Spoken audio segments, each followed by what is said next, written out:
નમસ્કાર મિત્રો, દેશ અને દુનિયાના સુપરફાસ્ટ સમાચારમાં તમારું સ્વાગત છે। કેસર કેરીની ધૂમ આવક। ગોંડલ માર્કેટ યાર્ડમાં કેસર કેરીની સિઝન જામી છે। 10 કિલોના ભાવ 1100 રૂપિયાથી લઈને 2400 રૂપિયાની આસપાસ બોલાઈ રહ્યા છે। ત્યારે મિત્રો આગળ વાત કરીશું મહિલા અનામત બિલની। વડાપ્રધાન મોદીએ મહિલા અનામત બિલ પાસ ન થવા બદલ દેશની મહિલાઓની માફી માંગી છે અને વિરોધ પક્ષો પર આક્ષેપ કર્યા છે। ત્યારે મિત્રો આગળ વાત કરીશું દિલ્હી સફાઈ અભિયાનની। દિલ્હીના ઉપરાજ્યપાલે MCD અધિકારીઓનો ક્લાસ લીધો અને ગંદકી અને ગેરકાયદેસર પાર્કિંગ મામલે કડક કાર્યવાહીના આદેશ આપ્યા છે। ત્યારે મિત્રો આગળ વાત કરીશું રામ મંદિર પર આતંકી કાવતરું સર્જાયું હતું। મુંબઈના કાંદિવલીમાંથી એક શંકાસ્પદ યુવકની ધરપકડ કરવામાં આવી છે, જે રામ મંદિર પર હુમલાનું કાવતરું ઘડી રહ્યો હોવાની આશંકા છે। અન્ય મહત્વના સમાચારની વાત કરીએ તો પશ્ચિમ બંગાળની ચૂંટણીની નંદીગ્રામ બેઠક પર ભારે સસ્પેન્સ। આ વખતે મમતા બેનર્જી કે કોઈ મોટા નેતા મેદાનમાં ન હોવાથી રાજકીય સમીકરણો બદલાયા છે। અન્ય મહત્વના સમાચારની વાત કરીએ તો પીએમ મોદીનો અનોખો અંદાજ। બંગાળમાં ચૂંટણી પ્રચાર દરમિયાન પીએમ મોદીએ કાફલો રોકીને રસ્તા પર ઝાલમુડી ખાવાનો આનંદ માણ્યો અને કહ્યું, ડુંગળી ખાઉં છું પણ કોઈનું દિમાગ નહીં। અન્ય મહત્વના સમાચારની વાત કરીએ તો બોલિવૂડના સમાચાર। દીપિકા અને રણવીરે દીકરી દુઆ સાથે બીજી પ્રેગ્નન્સીની જાહેરાત કરી। હરિયાણા પોલીસ ભરતીની વાત કરીએ તો આજથી પોલીસ ભરતી માટે ફિઝિકલ ટેસ્ટ શરૂ। સફાઈ અભિયાનની વાત કરીએ તો દિલ્હીમાં ડેમેજ પાઇપલાઇન રિપેર કરવા માટે યુદ્ધના ધોરણે કામગીરી શરૂ। નેપાળ અને ભારત સીમાની વાત કરીએ તો નેપાળે ભારતીય દવાઓ અને માછલીઓની આયાત પર નવા પ્રતિબંધો મૂક્યા છે। ડિજિટલ વસ્તી ગણતરીની મિત્રો વાત કરીએ તો ડિજિટલ સેન્સસ પોર્ટલ પર ભૂલથી અરુણાચલને ચીનનો ભાગ બતાવતા વિવાદ સર્જાયો છે। અન્ય મહત્વના સમાચારની વાત કરીએ તો મહિલા અનામતની। બિહારમાં મહિલા અનામત મુદ્દે વિરોધ પક્ષો દ્વારા આજે આક્રોશ માર્ચ। પેટ્રોલ ડીઝલના ભાવની વાત કરીએ તો હિમાચલ પ્રદેશમાં નવા ટેક્સને કારણે ઈંધણ 5 રૂપિયા સુધી મોંઘું થવાની શક્યતા। બ્રેકિંગ રજાની વાત કરીએ તો કર્ણાટક અને ત્રિપુરામાં આજે અક્ષય તૃતીયા અને પૂજાના કારણે બેંકો બંધ રહેશે। ટીકાકરણ અભિયાનની વાત કરીએ તો યુપીના અયોધ્યામાં આજથી 10 દિવસ સુધી શાળામાં બાળકોને રસી આપવામાં આવશે। IPO અપડેટની વાત કરીએ તો નેશનલ સ્ટોક એક્સચેન્જનો IPO જૂન મહિનામાં આવવાની શક્યતા છે। અન્ય મહત્વના સમાચારની વાત કરીએ તો CBI AI ચેટબોટની। ડિજિટલ અરેસ્ટ અને છેતરપિંડી રોકવા માટે અભય નામનો ચેટબોટ લોન્ચ કરવામાં આવ્યો છે। રેલવે ટેક્સ સુરક્ષાની વાત કરીએ તો સુપ્રીમ કોર્ટનો આદેશ। એક્સપ્રેસ વે પર ભારે વાહનોનું પાર્કિંગ હવે પ્રતિબંધિત। ખોરાકની સાવચેતીની વાત કરીએ તો ઉનાળામાં આથોવાળી એટલે કે ઇડલી વડા ખાવાથી ફૂડ પોઈઝનિંગનો ખતરો વધે છે। FSSAIની એડવાઇઝરી જારી થઈ છે। નવા સ્માર્ટ ચાર્જરની વાત કરીએ તો 100% બેટરી થતાની સાથે જ પ્લગમાંથી આપમેળે બહાર નીકળી જાય છે તેવા ચાર્જર લોન્ચ કરવામાં આવ્યા છે। પીએમ મોદીની કાશી મુલાકાતની વાત કરીએ તો 28 એપ્રિલે પીએમ મોદી વારાણસીમાં 6000 કરોડના પ્રોજેક્ટનું લોકાર્પણ કરશે। અન્ય મહત્વના સમાચારની વાત કરીએ તો ખાનગી સોનાની ખાણની।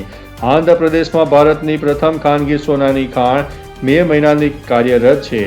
ઉનાળુ વેકેશનની વાત કરીએ તો ભીષણ ગરમીને કારણે છત્તીસગઢમાં શાળાઓમાં આજથી 15 જૂન સુધી રજા જાહેર કરવામાં આવી છે। સ્માર્ટ વીજ મીટરની વાત કરીએ તો ઉત્તર પ્રદેશમાં વીજળીનું બેલેન્સ પૂરું થયા પછી પણ 3 દિવસ સુધી કનેક્શન નહીં કપાય। હવામાન અપડેટની વાત કરીએ તો ગુજરાત સહિત 18 શહેરોમાં લૂની ચેતવણી આપવામાં આવી છે। તાપમાન 45 ડિગ્રીને પાર પહોંચી ગયું છે। ચારધામ યાત્રાની વાત કરીએ તો આજથી ગંગોત્રી અને યમુનોત્રીના દ્વાર ખુલ્યા છે। અત્યાર સુધી 18 લાખની નોંધણી પણ થઈ ગઈ છે। અન્ય મહત્વના સમાચારની વાત કરીએ તો સોનામાં રોકાણ। અક્ષય તૃતીયાના નિમિત્તે સોના ચાંદીની ખરીદી માટે ભીડ જોવા મળી છે। બપોરે 3:30 થી 3:45 સુધીનું અંતિમ મુહૂર્ત સામે આવ્યું છે। અમેરિકા અને ભારત બેઠકની વાત કરીએ તો વોશિંગ્ટનમાં ટ્રેડ ડીલ પર ભારત અને અમેરિકા વચ્ચે 3 દિવસ હાઈ લેવલ બેઠકનો પ્રારંભ। હજ યાત્રાની વાત કરીએ તો સ્માર્ટ વોચ સાથે હજ યાત્રીઓની પહેલી ટુકડી આજે રવાના થશે। ઈરાન ઇઝરાયલ યુદ્ધની વાત કરીએ તો ડોનાલ્ડ ટ્રમ્પે ઈરાન અને પાવર પ્લાન્ટ નષ્ટ કરવાની અંતિમ ચેતવણી આપી છે। ભારત રશિયા સૈન્ય કરારની વાત કરીએ તો બંને દેશો એકબીજાના સૈન્ય અડ્ડાઓનો ઉપયોગ કરશે એવી શક્યતા છે અને ઐતિહાસિક કરારો પણ સામે આવી રહ્યા છે. અન્ય મહત્વના સમાચારની વાત કરીએ તો ચૂંટણીલક્ષી અપડેટની. આગામી સ્થાનિક અને રાજ્ય સ્તરની ચૂંટણીઓને લઈને રાજકીય પક્ષો દ્વારા જોરશોરથી પ્રચાર અને નવી રણનીતિઓ ઘડવામાં આવી રહી છે. અન્ય મહત્વના સમાચારની વાત કરીએ તો સોનાના ભાવની. અક્ષય તૃતીયાના કારણે બજારમાં સોના ચાંદીની માંગમાં મોટો ઉછાળો જોવા મળ્યો છે, જેની અસર કિંમતો ઉપર પણ પડી રહી છે. અન્ય મહત્વના સમાચારની વાત કરીએ તો મોદી સરકારના નિર્ણયો. વડાપ્રધાન નરેન્દ્ર મોદી દ્વારા ગ્રામીણ વિકાસ અને ડિજિટલ ઇન્ડિયા અંતર્ગત નવા પ્રોજેક્ટ્સનું લોકાર્પણ કરવામાં આવ્યું છે. અન્ય મહત્વના સમાચારની વાત કરીએ તો શિક્ષણની. ગરમીના પ્રકોપને જોતા ગુજરાતની ઘણી શાળાઓમાં સમયમાં ફેરફાર અથવા તો વહેલા વેકેશન અંગે વિચારણા પણ ચાલી રહી છે. ત્યારે મિત્રો આગળ વાત કરીશું ખેડૂત સહાયની. રાજ્ય સરકાર દ્વારા ખેડૂતો માટે નવી ટેકાના ભાવે ખરીદી અને કૃષિ સહાય યોજનાઓ અંગે મહત્વના નિર્ણયો લેવામાં આવ્યા છે. ત્યારે આગળ વાત થશે હવામાન વિભાગની મોટી આગાહી. અંબાલાલ પટેલની આગાહી મુજબ 20 એપ્રિલે ગુજરાતના કેટલાક ભાગોમાં વાતાવરણમાં પલટો આવી શકે છે. કાળઝાળ ગરમીની વચ્ચે દરિયાકાંઠાના વિસ્તારોમાં પવનની ગતિ વધી શકે છે. ત્યારે મિત્રો આગળ વાત થશે દવાની ચેતવણીની. FSAIએ ઉનાળામાં ઇડલી અને વડાપાવ જેવા હાથો આવેલા ખોરાકથી બચવાની સલાહ આપી છે, કારણ કે તેનાથી ફૂડ પોઈઝનિંગનો ખતરો રહે છે. ત્યારે આગળ વાત કરીશું હોર્મુઝ સ્ટ્રેટમાં તણાવ. ઈરાન દ્વારા ભારતીય જહાજો પર ગોળીબારની ઘટના બાદ ભારતે ઈરાન અને કડક ચેતવણી આપી છે. ત્યારે આગળ વાત કરીશું ભારત રશિયા સમજૂતીની. ભારત અને રશિયા વચ્ચે રક્ષા સંબંધિત મોટો કરાર થયો છે, જે અંતર્ગત બંને દેશો એકબીજાની જમીન પર 3,000 સૈનિકો તૈનાત કરી શકશે. અન્ય મહત્વના સમાચારની વાત કરીએ તો હજ યાત્રાનો પ્રારંભ. રાજસ્થાનના જયપુરથી આજે હજ યાત્રાની પહેલી ઉડાન શરૂ થશે. આ વખતે યાત્રીઓને લોકેશન ટેસ્ટ કરવા માટે સ્માર્ટ વોચ આપવામાં આવશે. અન્ય મહત્વના સમાચારની વાત કરીએ તો ભારત અમેરિકા ટ્રેડ ડીલની. વોશિંગ્ટનમાં ભારત અને અમેરિકા વચ્ચે ટ્રેડ ડીલને લઈને 3 દિવસની મહત્વની બેઠક આજથી શરૂ થઈ રહી છે. ત્યારે મિત્રો આગળ વાત કરીશું અક્ષય તૃતીયાની.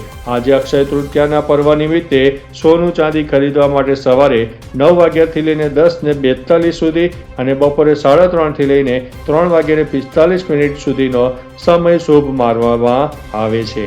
અન્ય મહત્વના સમાચારની વાત કરીએ તો ચારધામ યાત્રાની. ગંગોત્રી અને યમુનોત્રીના કપાટ ખુલી ગયા છે. શ્રદ્ધાળુઓ ઓનલાઈન રજીસ્ટ્રેશન પણ કરાવી શકશે. ત્યારે આગળ વાત થશે ગરમીની ચેતવણી. મહારાષ્ટ્ર અને છત્તીસગઢમાં તાપમાન 45 ડિગ્રીને પાર પહોંચ્યું છે. વૈજ્ઞાનિકોએ નમીવાળી ગરમીથી સાવધાન રહેવા માટે જણાવ્યું છે. આગળ વાત કરીશું મિત્રો હજ યાત્રાની. જયપુરથી 20 એપ્રિલથી હજ યાત્રા શરૂ થશે, જેમાં હાજીઓને લોકેશન ટેસ્ટ કરવા માટે સ્માર્ટ વોચ આપવામાં આવશે. તો ચાલો મિત્રો, ફરીથી દેશ અને દુનિયાના સુપરફાસ્ટ સમાચાર લઈને મળતા રહીશું. ત્યાં સુધી અમને રજા આપશો. નમસ્તે.